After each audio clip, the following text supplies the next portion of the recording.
I don't know کس type کی ان کی دشمنی ہے یا کیا مسئلہ ہے ان کے ساتھ. صرف ایک وہ جو فائٹ ہوئی تھی کچھ دن پہلے, اس کی وجہ سے انہوں نے اتنا سب کچھ کیا ہے. اور کچھ ایٹ لیسٹ لڑکیوں کا ہی کچھ خیال کیا ہوتا, یا ویسے تو کسی پہ بھی تشدد اتنے زیادہ پرتشدد حالات تھے کہ لڑکے بھی جو ہے نا سسکیاں لے کر رو رہے تھے, اور لڑکیوں پہ تو انہوں نے بالوں سے کھینچ کے تھپڑ مارے. میری خود اتنی زیادہ سیمیسٹر میٹس ہیں, میں نے پھر ان سے کانٹیکٹ کیا, پوچھا کہ وہ ٹھیک ہے نہیں. ان کے وہ ساری ابھی تک بہت زیادہ سہمی ہوئی ہیں.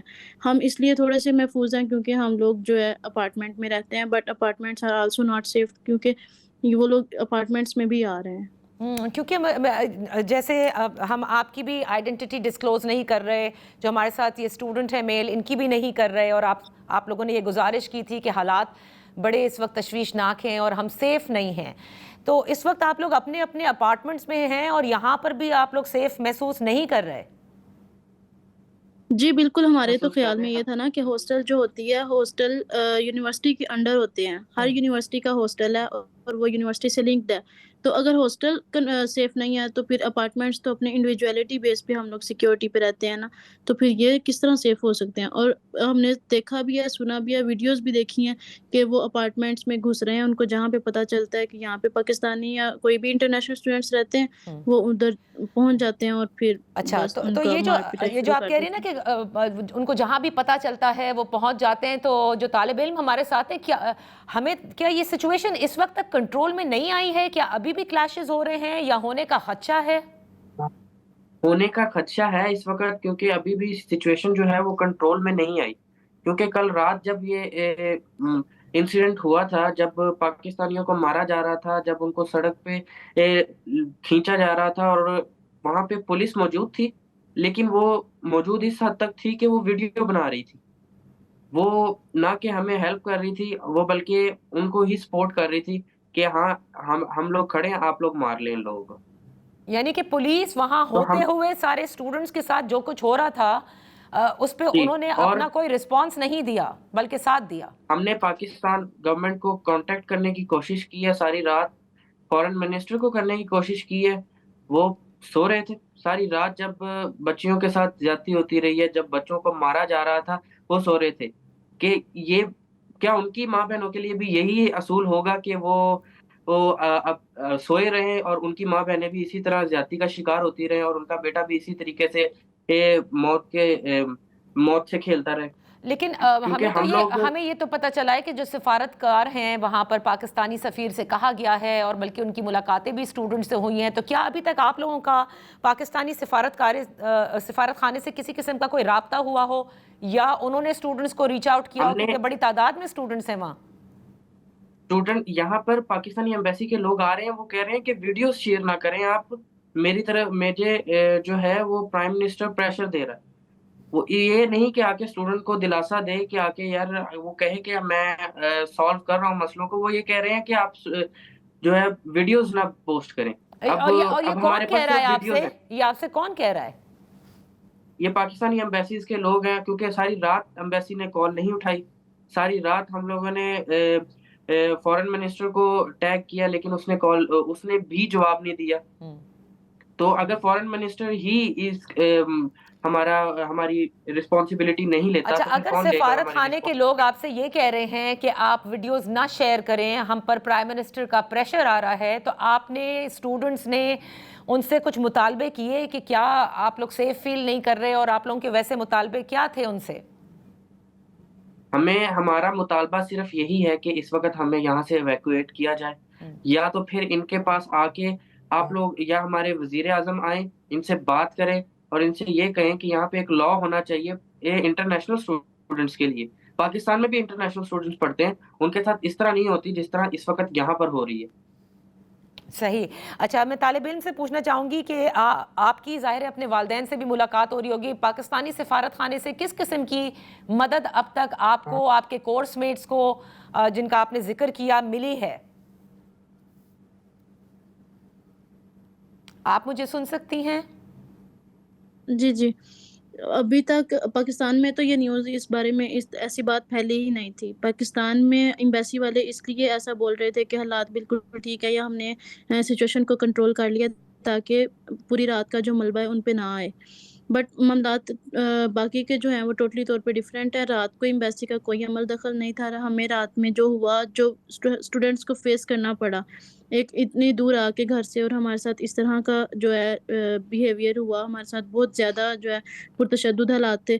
بٹ اس ٹائم پہ کوئی بھی جو ہے ہماری سپورٹ میں ہمارے لیے ہیلپ کے لیے نہیں تھا. ایمبیسی تو بالکل بھی نہیں تھی, نہ ہی کوئی ہمیں رسپانس کر رہا تھا, نہ کچھ اور. اور یہ معاملہ جو ہے کل 7:30-8 بجے کا شروع ہوا ایک ہاسٹل سے دوسرے ہاسٹل, اور پھر یہ ختم رات کو جا کے 4 بجے ہوا ہے. جبکہ آرمی آئی ہے, ملٹری کی جو ہے وہ پوری فورس آئی ہے, انہوں نے آ کے پھر اس چیز کو کور کیا, کرفیو لگایا ہاسٹل کے ارد گرد تاکہ پھر تو جب پھر حالات انہوں نے کنٹرول میں لے لیے ہیں, تو اب آپ کو کیوں ایسا محسوس ہو رہا ہے کہ یہ حالات جو ہیں کسی وقت بھی دوبارہ کشیدہ ہو سکتے ہیں اور یہ دوبارہ بھی سب کچھ ہو سکتا ہے؟ یہ انہوں نے صرف ادھر کرفیو لگایا تھا, بٹ لیکن اب دوبارہ ہاسٹل کی کوئی سیکیورٹی نہیں ہے. اور وہ ہمیں حالات اس لیے اس طرح کے لگ رہے ہیں کیونکہ وہ لوگ اپنے گھروں کو نہیں گئے. لوکلز کا غصہ ابھی بھی وہیں پہ ہے, اور پتہ نہیں وہ کس چیز کا غصہ ہے. وہ لوگ روڈز پہ ہیں, جو نظر آتا ہے اس کو پکڑ لیتے ہیں. اور آج کی ہی نیوز ہے کہ وہ ڈفرینٹ اپارٹمنٹس میں جاتے ہیں جہاں پہ اسٹوڈنٹس ہیں, ان کو پکڑتے ہیں اور ان کو مارنا شروع کر دیتے ہیں. آپ کا اپنا رابطہ ہو سکا ہے سفارت خانے سے؟ اللہ کا شکر ہے ابھی تک ہمیں ایسی کوئی ضرورت نہیں پڑی اس بات خانے سے رابطہ کرنے کی. لیکن اب انہوں نے ہمیں نمبرز دیے ہیں, ایمرجنسی نمبر, تو اب ہم لوگ ان سے کانٹیکٹ کرنا چاہ رہے ہیں. بات بھی ہوئی ہے ان سے, ویڈیوز بھی دیکھی ہیں ہم نے. وہ یہی بول رہے ہیں کہ اگر کسی قسم کا بھی مسئلہ ہو تو آپ ہم سے کانٹیکٹ کریں, ہم وہاں پہ پہنچیں گے. لیکن ایسا پاسبل نہیں ہے کہ ہم ہر انڈیویجول بندے کے پاس اپنا کوئی پولیس آفیسر یا کوئی بھی ادھر تعین کریں. صحیح. تو یہ حالات اب جس طرح کے ہیں, آپ تو یہ کہہ رہے ہیں مجھے کہ آپ کو اسٹوڈنٹس کو ایویکیویٹ کریں اور فوری طور پر پاکستان واپس لے کر آئیں. آپ ابھی بھی یہ تھریٹ فیل کر رہے ہیں. بہت سارے اسٹوڈنٹس, ویسے میں یہ بتاتی چلوں کہ انہوں نے مجھ سے بہت سارے میسیجز شیئر کیے ہیں واٹس ایپ پہ, جس میں ان کا یہ لکھا ہوا آیا کہ دوبارہ یہ حالات خراب ہو سکتے ہیں. ان کو باقاعدہ تھریٹ کیا جا رہا ہے کہ آپ فوری طور پر نکل جائیں. تو یہ واٹس ایپ میسیجز کیا ان نون نمبر سے آ رہے ہیں, آپ کے نون نمبر سے آ رہے ہیں؟ کون ہیں یہ لوگ؟ اس میں کچھ آفیشیل لوگ بھی ہیں اور بہت سے لوگ ایسے ہیں, مطلب آپ کو پتہ ہے پھر بات پھیلتی ہے. لوگ کچھ اس چیز کو کریٹ بھی کر رہے ہیں, لیکن ایسا بالکل یہ جو ہے فیک نہیں ہے. ایسا تھریٹ آ رہا ہے. یہ لوکلز آپس میں بھی ڈسکس کر رہے ہیں کہ جیسے یہ شام کا ٹائم کل کی طرح دوبارہ آئے گا تو وہ لوگ اپنا یہ کام دوبارہ سے شروع کریں گے. اور دوسری جو ہوگی دوبارہ جب یہ لوگ اٹیک کریں گے تو یہ بہت زیادہ ہمارے لیے ڈینجرس ہوگا, کیونکہ پہلے تو انہوں نے دروازے توڑ دیے, کھڑکیاں توڑ دی, اور اس دفعہ تو یہ سیدھا ہی ہمیں جو ہے پکڑیں گے. صحیح. آخر میں آپ کچھ کہنا چاہیں گے بیفور وی سے گڈ بائی ٹو یو, کہ کیونکہ یہ تھریٹ کا ذکر انہوں نے بھی کیا اور دوسرے اسٹوڈنٹس نے بھی کیا. ان تھریٹس کے بارے میں آپ نے سفارتکار, کیونکہ آپ کے پاس نمبرز موجود ہیں اور وہ آپ سے رابطے میں ہیں, ان کو بتایا کہ یہ دیکھیے اس قسم کے میسیجز آ رہے ہیں؟ کچھ لوگ ہیں جو کال اٹھاتے ہیں, اسپیسیفک نمبرز ہیں, کال اٹھا لیتے ہیں. کوئی اٹھاتا ہے, کوئی نہیں اٹھاتا. میجورٹی جو ہے وہ کال نہیں اٹھا رہی بچوں کی. اب ہر ایک انڈیویجول کو آپ جا کے ہیلپ نہیں کر سکتے. تو ہم یہی کہیں گے پاکستان گورنمنٹ سے کہ ہمیں یہاں سے نکالا جائے کسی بھی طریقے سے, اور یا پھر ہمارے یہاں پہ حالات ٹھیک کیے جائیں, ان کو روکا جائے کسی بھی طریقے سے, چاہے وہ آرمی آئے یہاں پر, چاہے وہ جس طرح مرضی ہو. ٹھیک ہے جی, بہت بہت شکریہ. We hope that everything has settled, جس طرح سے فائنلی ہو گیا, اب یہ چیز نہ بڑھے. اور جو آپ لوگوں کے خوف ہیں, اللہ کرے کہ وہ بس وہ ایک خوف ہی ہے, اور اس کے بعد ساری چیزیں معاملات درست ہو جائیں. لیکن جو پریشانی آپ لوگ فیس کر رہے ہیں اور جس طرح سے آپ نے اس کا ذکر کیا ہے, اس پر ہم بات کریں گے. ممتاز زارا بلوچ صاحبہ دفتر خارجہ کی جو ترجمان ہیں, ان سے ہم بات کرتے ہیں رائٹ آفٹر دس.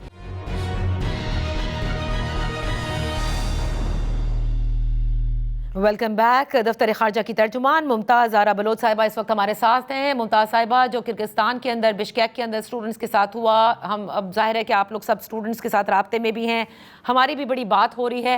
میں جاننا چاہوں گی اس وقت حالات کنٹرول میں ہیں, اور جو دفتر خارجہ نے ناظم الامور کی طلبی بھی کی تھی, معاملات کس حد تک ان کی حکومت نے اب ٹیک اپ کیے ہیں؟ صحیح فرمایا.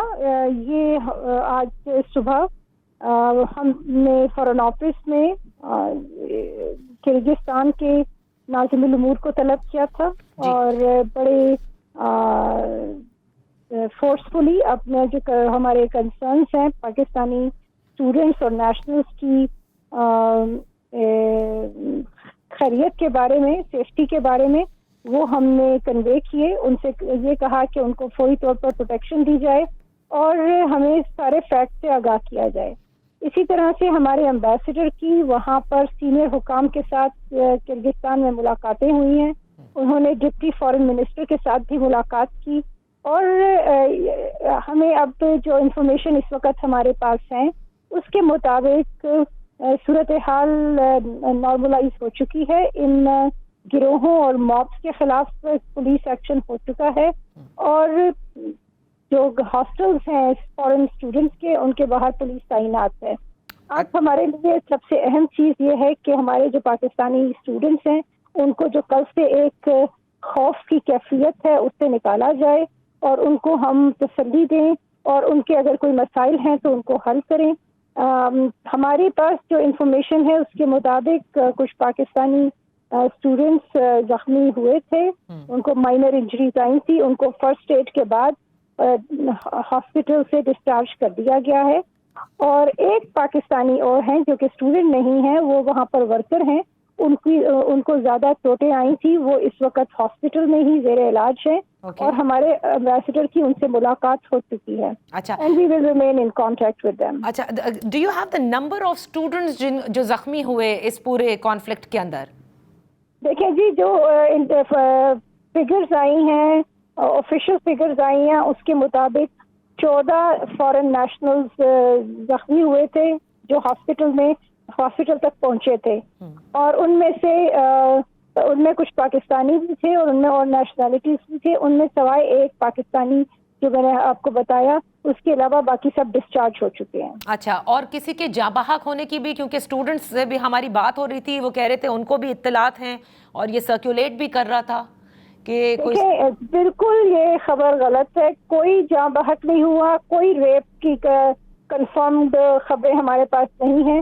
اور اگر جو بھی اس طرح کی انفارمیشن پھیلا رہے ہیں ان سے درخواست یہ ہے کہ پہلے چیزیں کنفرم کریں اور اگر ان کے پاس کوئی نام ہے تو ہم سے شیئر کریں، ایمبیسی سے شیئر کریں تاکہ ہم ان لوگوں کی ان کے فیملی سے بھی رابطے میں آئیں اور ان لوگوں کو ہیلپ آؤٹ کریں. ہمارے پاس اس طرح کی کوئی انفارمیشن نہیں ہے کہ کسی کی خدا نخواستہ وفات ہوئی ہے یا کوئی. ممتاز صاحبہ، ابھی ہماری اسٹوڈنٹ سے بھی بات ہو رہی تھی، وہ اسٹوڈنٹس کہہ رہے ہیں کہ پوری رات جب یہ سب کچھ چل رہا تھا اس وقت تو سفارت خانے سے کسی قسم کا کوئی رابطہ نہیں ہو سکا.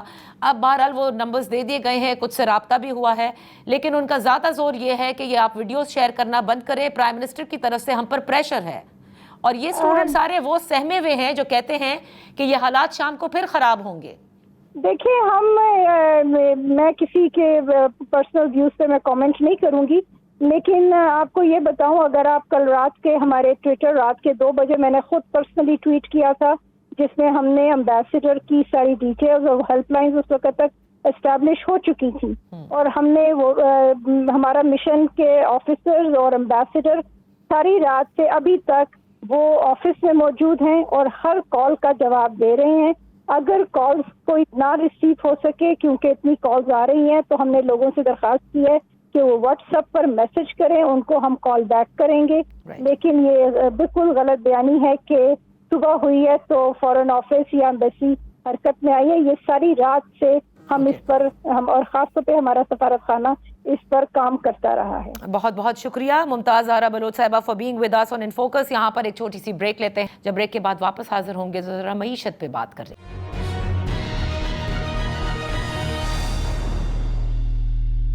Welcome back. پاکستان کی معیشت کو درست کرنے کے لیے موجودہ حکومت کہتی ہے کہ بڑے سخت سٹیپس لیے جائیں گے اور اس کو درست کرنا ہے. آئی ایم ایف کے ساتھ مذاکرات کا سلسلہ بھی شروع ہو رہا ہے. ایک نئے بیل آؤٹ پیکج کے لیے اس وقت مذاکرات چل رہے ہیں اور اسی ضمن میں ہم دیکھ رہے ہیں کہ ٹیکس کے حوالے سے بھی بڑی باتیں ہو رہی ہیں. آج اسی سب پر بات کرنے کے لیے ہمارے ساتھ ہیں farmer finance minister Miftah Ismail صاحب. Thank you so much for being with us on in focus. میں پہلے ذرا ٹیکس کے حوالے سے بات کرنا چاہوں گی کیونکہ بہت سارے جو پلانز ہیں جن کی اناؤنسمنٹس بھی کی جا رہی ہیں وہ بڑے پریشان کن بھی ہو سکتے ہیں، شاید درست سمت میں بھی ہوں گے، یہ تو آپ ہی بتائیں گے آپ ان کو کس نظر سے دیکھتے ہیں۔ یہاں سے سٹارٹ کرتے ہیں جو ابھی کچھ روز قبل سے یہ خبریں آ رہی ہیں کہ جتنے بھی نان فائلرز ہوں گے ان کی سمز کو بلاک کیا جائے گا۔ پھر یہ بھی بتایا جا رہا ہے کہ ود ہولڈنگ ٹیکس بڑھایا جائے گا۔ اگر فار ایگزامپل ایک شخص 100 روپے کا کارڈ اپلوڈ کرتا ہے تو 90 روپے اس کے ٹیکس میں کٹ جائیں گے اور 10 روپے صرف اس کو ملیں گے اس کریڈٹ کے طور پر۔ پھر بینکنگ ٹرانزیکشنز پر بھی ود ہولڈنگ ٹیکس کی شرح جو ہے وہ دوبارہ سے بڑھا دی جائے گی۔ آپ سمجھتے ہیں کہ اسی طرح سے آپ نان فائلرز کو فائلرز بنا سکتے ہیں؟ جی شکریہ نادیہ۔ دیکھیں اس میں 2-3 چیزیں ہیں۔ نان فائلرز جو کہ ٹیکس پیئرز ہونے چاہیے جن کے پاس اتنی آمدن ہے، اور اگر وہ ٹیکس فائلرز نہیں ہیں تو ان کی سم بلاک کرنا آئی تھنک میرے خیال سے ٹھیک ہے۔ ان کا پاسپورٹ بھی بلاک کر دینا چاہیے، اور بالکل آپ یہ بات ایک دم درست ہے۔ اگر آپ یہ کہہ رہے ہیں کہ جو بھی نان فائلر ہوگا اس کا ہم 100 میں سے 90 روپے ٹیکس کاٹ لیں گے، یہ تو میرے خیال سے ایک دم غیر مناسب بات ہے۔ اگر میں اجازت دیں تو یہ کہوں کہ پاگل پنے والی بات ہے، کیونکہ بہت سے غریب لوگ ہوتے ہیں، ڈرائیورز، چوکی دار، جن کے پاس موبائل فون ہوتا ہے، وہ بیچارے نان فائلر اس لیے ہوتے ہیں کہ ان کی انکم ہی کہیں نہیں ہوتی ہے۔ 30,000 روپے کی انکم ہوتی ہے، 35,000 روپے کی، تو وہ تو ویسے ہی فائلر نہیں ہو سکتے۔ ٹو سے کہ آل نان فائلرز کے ہم 90 روپے کر دیں، آئی تھنک یہ تو میرے خیال سے یہ ہوگا بھی نہیں، ایسا کریں گے بھی نہیں ان دی اینڈ۔ جو آپ نے بات کی کہ مشکل فیصلے، تو اب یہ دیکھنا ہے کہ مشکل فیصلے کس کے لیے ہوں گے۔ اگر تو یہ مشکل فیصلے یہ ہوتے ہیں کہ ہم زراعت سے انکم ٹیکس لینا شروع کر دیں وفاق کے سٹیج پہ، تو یہ مشکل فیصلہ ہے، اور یہ فیئر فیصلہ ہوگا، کیونکہ ہم بڑے زرعی لوگوں سے ٹیکس لے رہے ہوں گے، زراعت سے، جن کے پاس ہزاروں ایکڑ یا 100 ایکڑ اور اتنی بڑی بڑی اراضیاں ہیں۔ اگر آپ کہہ رہے ہیں کہ ہم پراپرٹی کے اوپر ٹیکس لینا شروع کر دیں، تو یہ ایک بڑا اچھا فیصلہ ہے، مشکل فیصلہ ہے، لیکن بڑا اچھا فیصلہ ہے کہ آپ صاحب ثروت لوگوں سے، جو پیسے والے لوگ ہیں، ان سے ٹیکس لے رہے ہیں۔ لیکن اگر آپ ہمیشہ کی طرح وہی مشکل فیصلہ کریں گے کہ 1% سیل ٹیکس بڑھا دو، تو صابن اور ٹوتھ پیسٹ کے اوپر ٹیکس بڑھا دو جو غریب لوگوں سے لے لیا، یا سیلری کے اوپر انکم ٹیکس بڑھا دو، تو وہ کوئی فیصلہ مشکل فیصلہ تو ہے، لیکن وہ غریب کے اوپر مشکل فیصلہ ہے۔ سیاست دانوں کے اپنی مفاد کے اوپر، اپنی سیاست کے اوپر مشکل فیصلہ نہیں ہے۔ جو ملک کو اس وقت ضرورت ہے وہ ریفارمز کی ضرورت ہے، اصلاحات کی، جس میں کہ فائنینسز کی اصلاحات ہو۔ ہم NFC ایوارڈ کو دیکھیں، اور ہم ان لوگوں کو دیکھیں جو کہ بہت صاحب ثروت ہیں مگر ٹیکس نہیں دیتے۔ I was coming to the NFC، لیکن پہلے کیونکہ یہ ٹیکس کے حوالے سے ہم بڑا رونا دیکھتے آئے ہیں اور ہمیشہ ریفارمز کی بات ہوتی ہے، وہ ہوتے تو ہیں نہیں مفتاح صاحب۔ We keep on going to the IMF۔ Retailers کی جو تاجر دو اسکیم ایپ لانچ کی گئی، اب یہ جو بات آپ نے کہی نا کہ ہمیشہ دیکھیں سیلز ٹیکس بڑھا دیا، سپر ٹیکسز لگا دیے گئے، سلیبز بڑھا دیے گئے انکم ٹیکس سے، یہ تو پوچھ کر نہیں کیے جاتے۔ آخر تاجروں کی کتنی مقدس یہ کمائی ہے کہ جن کو بٹھا کر کے ان سے مذاکرات بھی کر رہے ہیں FBR والے، اور اس کے بعد ان کے تحفظات بھی دور کیے جائیں گے۔ آپ کو لگتا ہے کہ یہ ریٹیلرز پہ ٹیکس لگائیں گے؟ آپ کے وقت میں نہیں لگانے دیا گیا تھا، وہی حکومت ہے اسی پاکستان مسلم لیگ نون کی۔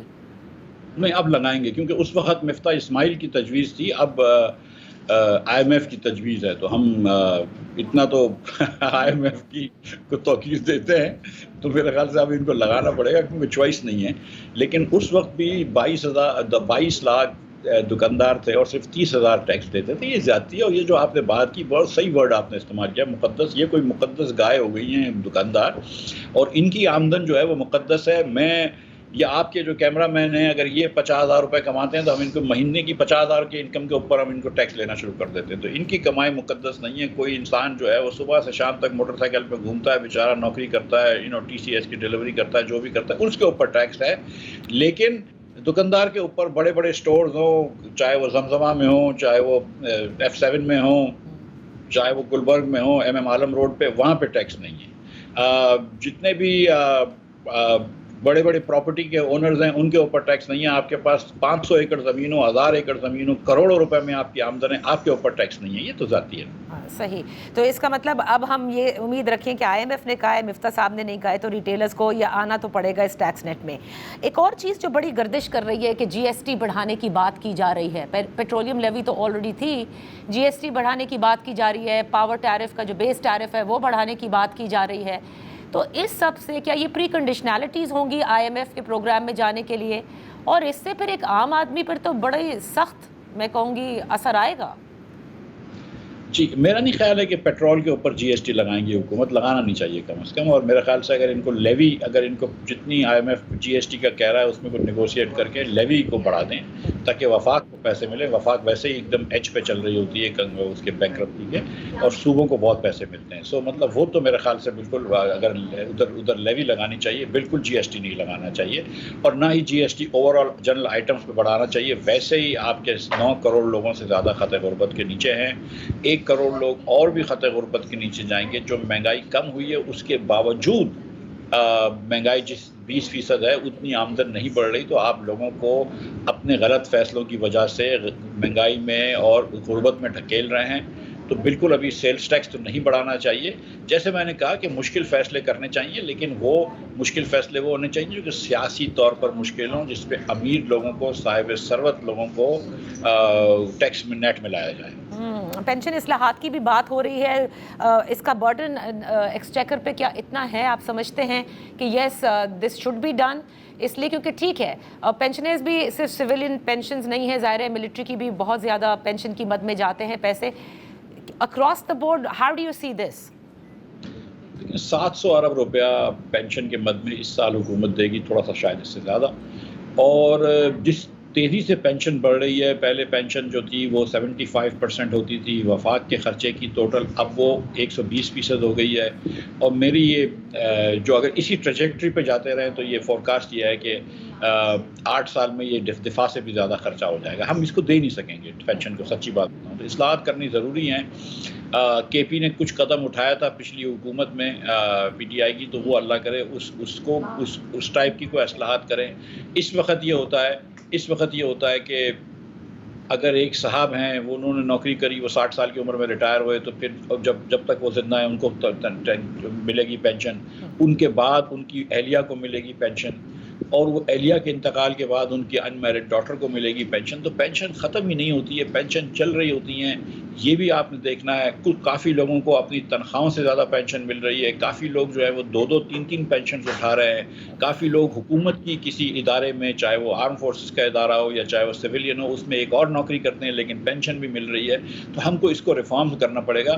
اگین پینشن جس سے ہم نے وعدہ کیا ہے، جس نے 30 سال حکومت میں کام کیے، چاہے وہ فوج میں کیے اور چاہے وہ سول ادارے میں کی، اپنی جوانی پوری ملک کے خاطر لگائی ہے، اس سے اگر ہم نے وعدہ کیا ہے تو اس کی پینشن ہم کو ضرور دینی چاہیے. لیکن اس کو پھر ہم کو فنڈ کرنا چاہیے. لیکن 2 پینشنیں 3 پینشنیں دینے کا وعدہ نہیں تھا. اوکے، تو out rightly you don't mean کہ اس کو ختم ہی کر دیں، لیکن جو ریفارمز لے کر آنے ہیں اس میں، جو جیسے آپ نے بتایا کہ کس طرح سے بعد میں بھی ملتی رہتی ہے اور کس طرح سے مل رہی ہے، اس کو درست کرنے کی ضرورت ہے. آپ نے ایک تھوڑے دن پہلے آپ نے ذکر بھی کیا کہ ہمارا جو debt to G D P ratio ہے وہ مستقل بڑھ رہا ہے، اور نہ صرف وفاق کو اپنے اخراجات کو کم کرنا ہے بلکہ این ایف سی کی ریویو کی بات کی جو ابھی آپ نے ابتدا میں بھی کی. تو مفتاح صاحب یہ تو بڑا سیاسی مسئلہ ہو جائے گا، کیونکہ پیپلز پارٹی تو کسی صورت این ایف سی کے اوپر بات نہیں کرنا چاہتی. اور اگر میں درست کہوں، آپ کو یاد ہوگا عمران خان صاحب کی جب حکومت آئی تھی تو اس وقت یہ کہا جا رہا تھا کہ اسٹیبلشمنٹ بھی 18ویں ترمیم ختم کرنا چاہتی ہے، اور اس کا مین ریزن یہ ہوگا کہ وفاق کے پاس پیسے نہیں بچتے. دیکھیے 18ویں ترمیم تو ایک میرے خیال سے بڑا اچھا قانون تھا، اور اس کے اندر جو صوبوں کو آپ نے پاورز دے دی ہے وہ بڑی اچھی بات ہے. 18ویں ترمیم کے میں بالکل خلاف نہیں ہوں. اس وقت یہ ہے کہ جب جتنا آپ نے صوبوں کو پیسے دے دیے تو صوبوں کے پاس وافر پیسے ہیں، بہت زیادہ پیسے ہیں، اور کیونکہ اتنے پیسے ہیں تو نہ اس لیے وہ اپنا ٹیکس جمع نہیں کرتے. پورے پاکستان میں 8 ارب روپیہ پراپرٹی ٹیکس کی مد میں جمع ہوا ہے. تو صوبہ اپنا ٹیکس جمع نہیں کرتے اور وفاق ان کو پیسے دے دیتی ہے، وہ خرچ کر رہے ہوتے ہیں. آپ دیکھیں صوبے کے چیف منسٹر سارا دن اسکیمیں کر رہے ہوتے ہیں، کبھی اس کو پیسے دے رہے ہیں، کبھی اس کو موٹر سائیکل دے دی، کبھی اس کو سولر پینلز دے دیے. اور وفاق بینکرپسی کے نیش پہ ہوتا ہے، جس کی وجہ سے پیسے چھاپنے پڑتے ہیں اور مہنگائی بڑھتی ہے. تو اگر آپ چاہتے ہیں کہ یہاں پہ لوگ غربت میں مر رہے ہوں تاکہ سیاستدانوں کے پاس اجارہ داریاں ہو جائیں اور ان کو پیسے مل جائیں، تو بالکل نہ کریں آپ. لیکن اگر آپ پاکستان کا تحفظ چاہتے ہیں، میں آپ کو یہ بتاؤں کہ this is single most national security issue right now. No amount of army can win wars if پیچھے سے کوئی بھی پیسہ نہ بچاؤ. تو یہ نیشنل سیکورٹی کا بھی مسئلہ ہے اور یہ مطلب ویل بینگ کا مسئلہ ہے. 9 کروڑ لوگ غربت میں چلے گئے، مطلب یہ 5 سال کے لیے این ایف سی ہوتا ہے، اس کو 10 سال سے زیادہ ہو گئے، 13 سال ہو گئے. آپ جا کے بیٹھ کے بات تو کریں، کوئی نہ کوئی اس کا حل تو نکالیں. اگر سیاستدان حل نہیں نکالیں گے تو پھر کس طرح ملک چلے گا؟ پوری دنیا کے اندر لوگ سیاستدان بیٹھ کے حل نکالتے ہیں نا، تو یہ ان کا کام ہے کہ بیٹھیں اور حل نکالیں. خدا نخواستہ یہ این ایف سی ایوارڈ میں قرآن مجید میں تو نہیں ہے کہ یہ آپ اس کے اوپر بحث نہیں کر سکتے. بالکل بحث کرنی چاہیے اور اس کا کوئی حل نکالنا چاہیے. میں یہ تو نہیں کہہ رہا ہوں کہ آپ ختم کر دیں, لیکن اس کو مطلب اس وقت 57.5% آپ دیتے ہیں آفیشلی اور پریکٹیکلی 62% دے رہے ہوتے ہیں. اس کو 2-2.5% سالانہ کم کریں, صوبوں کو بولیں اپنا ٹیکس لگائیں. مطلب اس میں کوئی بات تو کرنی چاہیے. تو اس کا مطلب تو یہ ہوا مفتیٰ صاحب کہ صوبے ایز سچ اگر دیکھا جائے تو مور ایونیوز اپنے نہیں نکال رہے جہاں سے وہ ارن کر سکتے ہیں. ان کا بھی سارا دار و مدار اگر دیکھا جائے تو NFC پر ہی ہے. بالکل ان کا دار و مدار NFC پہ ہے. جب آپ کو فری میں پیسے مل رہے ہوں تو پھر آپ اپنا ٹیکس کیوں لگائیں گے؟ ٹیکس جمع کرنا تو کسی کو اچھا نہیں لگتا. تو ماہ سے 630 ارب روپیہ صوبے سارے ملا کے ٹیکس جمع کرتے ہیں, which is 8% of what the federation does, چاروں صوبے ملا کر, اور اس کے اندر سے 415 ارب روپے تو ان کو صرف سیلز ٹیکس اور سروسز مل جاتا ہے جو موبائل فون کمپنیز دیتی ہیں, جو کہ ویسے ہی سیلف کمپلائنٹ ہیں. ان کی تو اپنی کوئی بھی محنت نہیں ہے. اور ہم نے کیا صوبوں نے کر لیا؟ انہوں نے ایک پیسے کا ڈی ویلیوشن نہیں کیا, تو نہ کوئی ڈیوالو ہوا. اگر آپ فیڈریشن کی بات کر رہے ہیں, فیڈرلزم کی بات کر رہے ہیں, تو نیچے تک ڈیوالو ہونا چاہیے اور بالکل ہونا چاہیے. 18ویں ترمیم کے اوپر جو اگلے لاجیکل کنکلوژن ہے وہ یہ کہ آپ صوبوں سے لے کر آپ نیچے تک پاور دیں, لوکل گورنمنٹس تک پاور دیں. نمبر 1. نمبر 2, آپ دیکھ لیجئے کہ پچھلے 10 سالوں کے اندر کیا تعلیم کا معیار اچھا ہوا ہے پاکستان میں؟ کیا تعلیم عام ہوئی ہے؟ کیا صحت بہتر ہوئی ہے پاکستان میں؟ 20 سال سے ہم سٹنٹنگ اور ویسٹنگ کو کم نہیں کر سکے. مفتیٰ اسماعیل صاحب یہاں پر ایک چھوٹی سی بریک لیتے ہیں, بریک کے بعد گفتگو جاری رکھیں گے.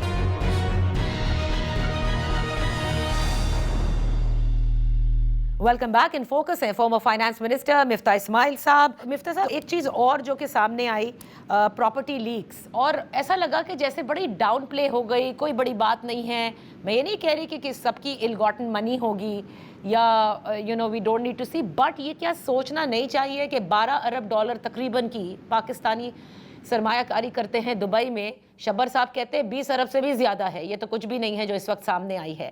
لیکن کیا یہ سوال نہیں بنتا ان سب لوگوں سے کہ یہ پیسے, ایک تو ان کے مینز آف انکم کیا ہیں, دوسرا آدھے ڈکلیئرڈ ان دی FBR کہ جی ہم نے باہر بھی یہ اثاثے بنائے ہوئے ہیں. بہت سے لوگ تو آ گئے سامنے سوشل میڈیا پہ, انہوں نے کہہ دیا کہ جی this is declared, but not all is declared and we all know that. جی اس پہ 2 سوال بنتے ہیں. میں نے ٹویٹ کیا تھا. دیکھیں, ایک تو میں کلیریفیکیشن کر دوں کہ جب اگر آپ لسٹ دیکھیں, تھوڑا سا میں نے بھی اس پہ لسٹ دیکھی تھی, تو بہت سارے لوگ دبئی کے ریزیڈنٹس ہوتے ہیں. پاکستانی جو ہے وہ بہت بڑی مقدار میں, لاکھوں پاکستانی دبئی میں رہتے ہیں, بہت خوشحال ہیں, اور ان کی اپنی پراپرٹیز بھی ہوتی ہیں. تو اور آپ اس میں لسٹ میں دیکھیں تو پاکستانی جو ایجپٹ میں رہتے ہیں, پاکستانی جو برطانیہ میں رہتے ہیں, پاکستانی سعودی عرب میں رہتے ہیں, انہوں نے بھی دبئی میں پراپرٹی لی ہوئی ہے.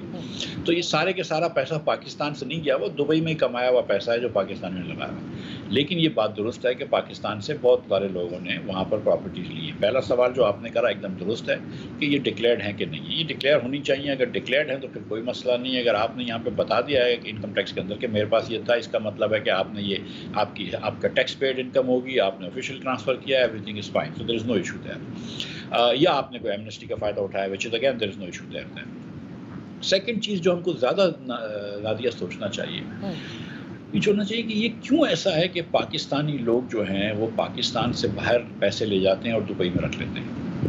ایسا کیا دبئی کرتی ہے یا ایسا کیا ہم کرتے ہیں کہ ہمارے لوگ ہمارے یہاں پیسہ نہیں رکھتے اور دبئی میں رکھنا پریفر کرتے ہیں؟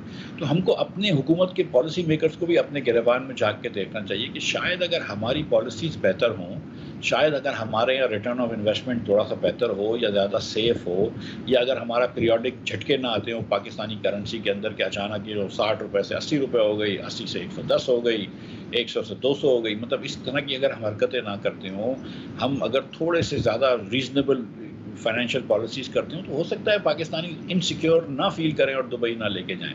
تو آپ ٹھیک ہے یہ بات آپ ضرور کریں کہ جو پیسے لے گئے ہیں آپ ان سے پوچھیں کہ بھائی تم نے کہاں سے لے گئے ہو. لیکن دوسری طرف یہ بھی بات کرنا ضروری ہے کہ جو ہم پاکستانی پیسے لے جاتے ہیں تو حکومت کی پالیسیز میں کیا نقص ہے؟ ایسا بہت سارے ملک ہیں, ہندوستان ہم سے بہت بڑا ملک ہے, بہت زیادہ وسائل ہیں اس کے پاس, اتنے زیادہ انڈینز وہاں پہ پیسے نہیں لے گئے. تو اس کا یہ مطلب ہے کہ شاید انڈیا کا ایک بزنس مین زیادہ سیکیور فیل کرتا ہے انڈیا میں پیسے رکھنے سے بنسبت ایک پاکستانی بزنس مین پاکستان میں فیل کرتا ہے. تو یہ سوال بھی ہم کو پوچھنا چاہیے.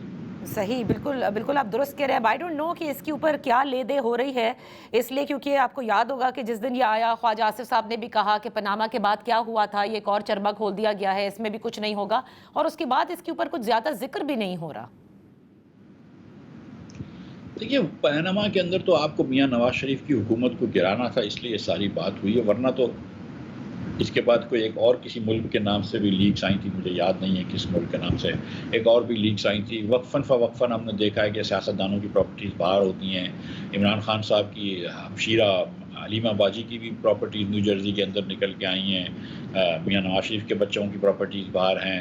اس بار زرداری صاحب کا بھی نام آیا ہے. تو سارے سیاستدان لیڈران جو ہوتے ہیں ہمارے جتنے بھی ماشاءاللہ سارے محب وطن ہیں اور بڑے پاکستانی سوچ رکھتے ہیں، لیکن سب کے خاندانوں کی پراپرٹیز باہر تو ہوتی ہیں. بیوروکریٹس کی، ریٹائرڈ جنرلز کی، ان کی اولادوں کی، سب کی باہر نکل رہی ہیں. جی ریٹائرڈ جنرلز کی، خاص طور پر کچھ جنرل جو کہ بہت زیادہ باقی سب لوگوں کو ڈانٹتے ہیں ٹویٹر پہ، ان کی تو ہمیشہ ہر لیک میں نام آتا ہے. تو یہ جی بالکل آپ کی بات درست ہے، لیکن سچی بات اگین پھر سے میں یہ کہوں گا کہ دیکھیے ہم کو تھوڑی سی اپنی پالیسیز کو دیکھنا چاہیے کہ یہ کیوں ایسا ہے کہ ہمارے اتنے پاورفل لوگ، ریٹائرڈ جنرلز تو بہت پاورفل ہوتے ہیں، ریٹائرڈ بیوروکریٹس بھی پاورفل ہوتے ہیں، کہ ان کے بچے اور یہ لوگ بھی جو ہیں وہ باہر رکھنا چاہتے ہیں پیسے. بالکل آپ نے درست فرمایا. مفتیٰ صاحب یہ بتائیے گا کہ یہ جو ویٹ کا پورا کرائسس ہمارے سامنے اس وقت نظر آیا ہے اور اس میں بتایا جا رہا ہے کہ نہ صرف چلے کسانوں کا جو استحصال ہوا وہ تو سب کے سامنے ہے، یہ جو 300 ارب سے زائد کا بتایا جا رہا ہے، ابھی انکوائری بھی جو ہے وہ مکمل نہیں ہوئی ہے، کچھ سامنے نہیں آ رہا، لیکن یہ کیا کوئی میکنزم نہیں ہے ہمارے یہاں کہ ہم کبھی امپورٹ کر رہے ہوتے ہیں، کبھی ایکسپورٹ کر رہے ہوتے ہیں، بتایا جا رہا ہے جو امپورٹ کر لی اس میں کیڑے نکل رہے ہیں، کسان ہیں وہ الگ بیچارے رو رہے ہیں. 75 سالوں میں we have not been able to actually devise something جس کو ہم کہتے ہیں کہ جی یہ مربوط پالیسی ہے. انڈیا میں دیکھتی ہوں کہ اگر وہاں پر کمی ہو جاتی ہے تو وہ پہلے اپنے لوگوں کے لیے رکھتے ہیں، ایکسپورٹ بند کر دیتے ہیں. ہمارے یہاں بند بھی ہوتا ہے تب بھی ہو رہا ہوتا ہے. پتہ نہیں یہ سب کچھ کیا چل رہا ہے. نادیہ جب فیصلہ سازی میں دوسرے لوگوں کے پیسے لگے ہوتے ہیں اور آپ کا کوئی سٹیک نہیں ہوتا تو پھر آپ ایسے فیصلے کرتے ہیں. یہ ویٹ کے اندر 3 حکومتوں نے بدستور غلطیاں کی ہیں. پہلی حکومت پی ڈی ایم کی پہلی حکومت تھی جہاں پہ 2200 روپے ویٹ کی پرائس ہوتی تھی، پرچیز پرائس، اس کو انہوں نے بڑھا کے 4000 روپے کر دی، 3950 کر دی میرے خیال سے. پنجاب میں 39 اور سندھ میں 4000 کر دی. ایک بہت بڑا ہیوج ٹرانسفر تھا فرام اربن پور ٹو رورل لینڈ لارڈس. کوئی سینس نہیں تھا کہ 4000 روپے آپ ویٹ کی پرائس کر دیں، لیکن آپ نے وہ کر دی. اس کی وجہ سے ویٹ مہنگا ہو گیا اور 100 روپے 100 روپے کا آپ خرید رہے تھے، 115 کا صوبے بیچ رہے تھے، 125 روپے کا ویٹ کی ملز تک پہنچ کے ہو گیا، کیونکہ اس میں کرپشن بھی شامل ہوتا ہے. تو آٹا آپ کا 150 روپے کا ہو گیا. آپ کا انفلیشن بھی بڑھ رہا ہے کیونکہ آٹا مہنگا ہو گیا. پھر جب اور اس کے بعد حکومت جو تھی وہ پچھلی حکومت منگوا بھی رہی تھی پی ڈی ایم کی، اور ساتھ جو تھا وہ اتنی پرائز بھی بڑھا دی. پھر جب کیئر ٹیکر گورنمنٹ آئی اور 150 روپے ہو گیا تو انہوں نے پرمیشن دے دی آٹا منگوانے کی. پرمیشن تو ہمیشہ سے ہوتی ہے لیکن اس کی راہ ہموار کر دی. لیکن کوئی اس پہ قدغن نہیں لگائی کہ بھئی آپ 1 ملین ٹن منگوا لیں یا 1.5 ملین ٹن منگوا لیں. آپ نے اوپن پرمیشن دے دی تو 3.5 ملین ٹن آ گئے. کیونکہ اگر آپ کو دنیا بھر سے 80-85 روپے کا کرایہ اور پاکستان میں 125 روپے کا گندم ہے تو سب لوگوں نے گندم منگوا لی. تو گندم کی پرائس آٹے کی کم ہو گئی، اور اس وقت آٹے کی پرائس جو ہے آج میرے خیال سے 85 روپے کلو آٹا ہو گیا ہے. جو آٹا 150 روپے کلو بھی آپ بیچ چکے ہیں. تو آپ نے اربن پور کے لیے تو بڑا آسانی کر دی ہے کہ اس کی اگر 30 کلو آٹا لیتا ہے تو اس کو 2-2,500 روپے مہینے کے بچ جاتے ہیں، جو اس کی بڑی حیثیت ہے اس کی. سو اور اس کے بعد پھر آپ نے اپنا وہ وعدہ نہیں چینج کرا کہ ہم 4,000 روپے کی لیں گے. آپ نے اس سال بھی وہی وعدہ کیا کہ ہم 4,000 روپے کی لیں گے، اور پھر آپ نے ابھی اس وقت لینا انکار کر دیا. تو آپ نے فارمرز کو کہا کہ دیکھو ہم 4,000 روپے کی لیں گے. وہ غریب فارمر یا امیر فارمر جو بھی تھا اس نے اپنی اراضی بھی بڑھا دی، جو کچھ اور بھی کر رہا تھا اس نے بھی گندم لگا دیا.